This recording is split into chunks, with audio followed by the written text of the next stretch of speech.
Olha, tomar a melhor decisão possível quando a gente não tem recursos sobrando é um desafio que todo mundo enfrenta, né? Seja nos negócios, na logística ou até na vida pessoal.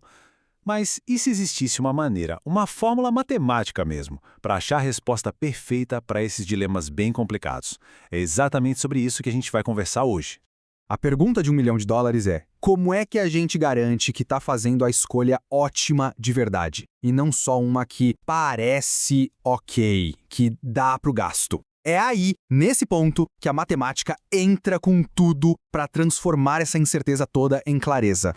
Para ficar mais fácil de entender, vamos pensar num exemplo bem prático. Imagina só, um agricultor. Ele quer decidir o quanto plantar de cada coisa para ter o maior lucro possível. Só que, claro, os recursos dele são limitados, né? Terra, gente para trabalhar, adubo, tudo contadinho.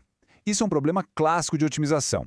E quer saber? A lógica para resolver isso é a mesmíssima por trás de como uma companhia aérea define os horários dos voos ou como uma transportadora planeja a melhor rota de entrega para gastar o mínimo possível.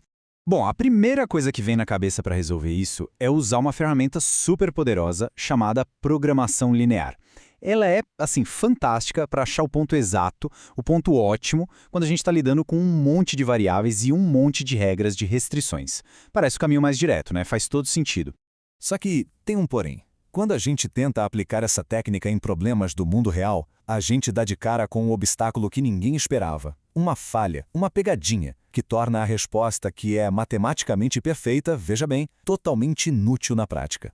E o problema todo está na questão do arredondamento. Por quê? Vamos combinar. O mundo real não funciona com pedaços de coisas, com frações de decisões. Você não constrói meia fábrica, não contrata 0,8 de uma pessoa, não fabrica 2,5 carros, simplesmente não dá. Agora, olha que interessante o que acontece quando a gente relaxa o problema. O que isso quer dizer? Basicamente, a gente deixa o modelo matemático dar respostas com vírgula, respostas não inteiras. E aí o modelo vai lá e sugere: produza 7,8 lotes da cultura A e 15,2 da cultura B. Matematicamente falando, isso aí dá o lucro máximo, perfeito. Mas na prática, como é que se planta 0,8 de um lote? Não tem como. Aí, a primeira reação de todo mundo é só arredondar. Pega o 7,8 e vira 8, o 15,2 vira 15, resolvido. Mas calma lá. Como o próprio material de referência mostra, essa saidinha fácil é bem perigosa. Porque se você simplesmente arredonda, pode acabar com uma solução que não funciona, que viola as regras de recursos que você tem. Ou pior ainda, uma solução que está bem longe do lucro máximo de verdade. Então, o X da questão é esse aqui. A gente fica num beco sem saída. De um lado, tem a solução relaxada, que é linda no papel, matemática pura, mas que não dá para aplicar. Do outro, a gente precisa desesperadamente de uma solução real, com números inteiros, que funcione no mundo de verdade. E aí a grande pergunta vira: como é que a gente acha essa solução real, a verdadeira solução ótima, sem ficar só no chute? E é exatamente para resolver esse dilema que existe uma ferramenta especialista. É aqui que a programação inteira entra em cena, como uma heroína.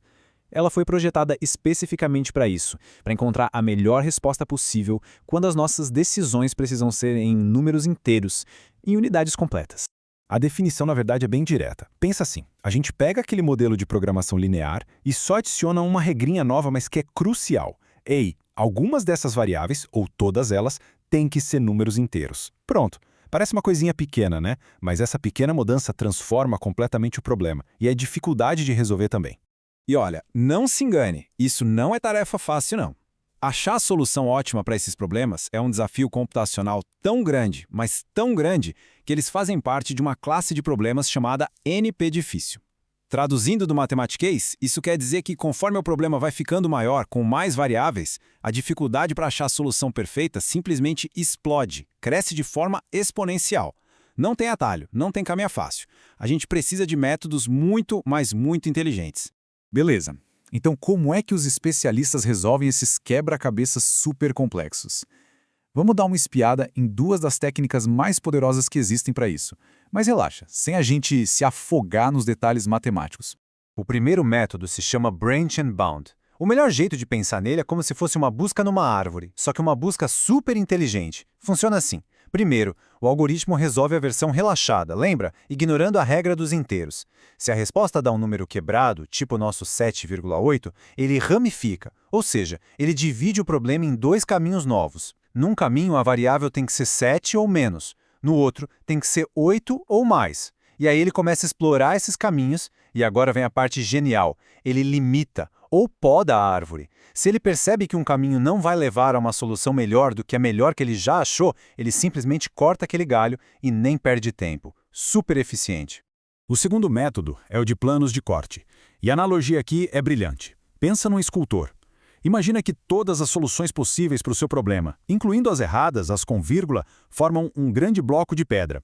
A sua resposta perfeita, a solução com números inteiros, está lá dentro, mas está escondida no meio de um monte de solução que não serve para nada. O que esse método faz? Ele vai adicionando, de forma muito esperta, novas restrições que a gente chama de cortes. Cada corte desses funciona como uma martelada do escultor no cinzel. Ele vai tirando lascas, fatias desse bloco de pedra, fatias que só têm soluções ruins, as fracionárias, mas com muito cuidado para nunca tocar na solução inteira que a gente está procurando. E esse processo vai continuando. Um corte, depois outro, esculpindo o problema.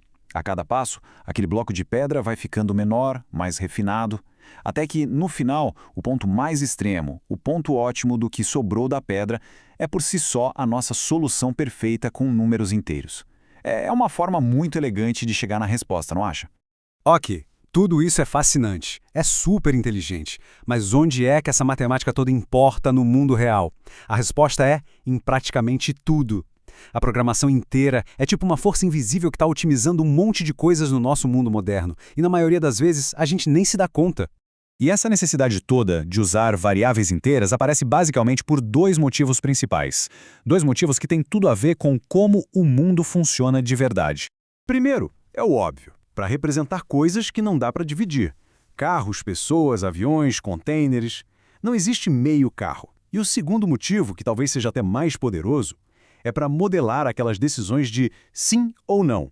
Sabe, usando as variáveis 0 para não e 1 para sim, a gente consegue decidir matematicamente coisas como: devo construir essa fábrica ou não? Faço esse investimento ou não? Uso essa rota ou não? Isso é incrivelmente útil.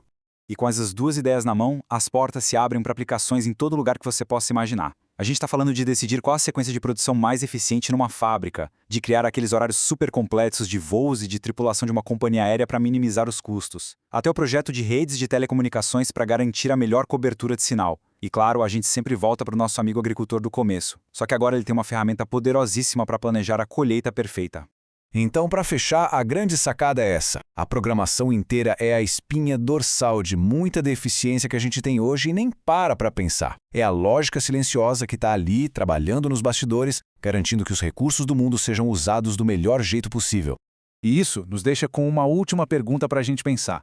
Da entrega daquele pacote que você comprou online, até a rota que o ônibus faz, ou a forma como a eletricidade chega na sua casa. Que outras decisões invisíveis que estão acontecendo ao nosso redor estão sendo perfeitamente otimizadas neste exato momento por esses algoritmos poderosos? A resposta é que provavelmente são muito mais do que a gente consegue imaginar.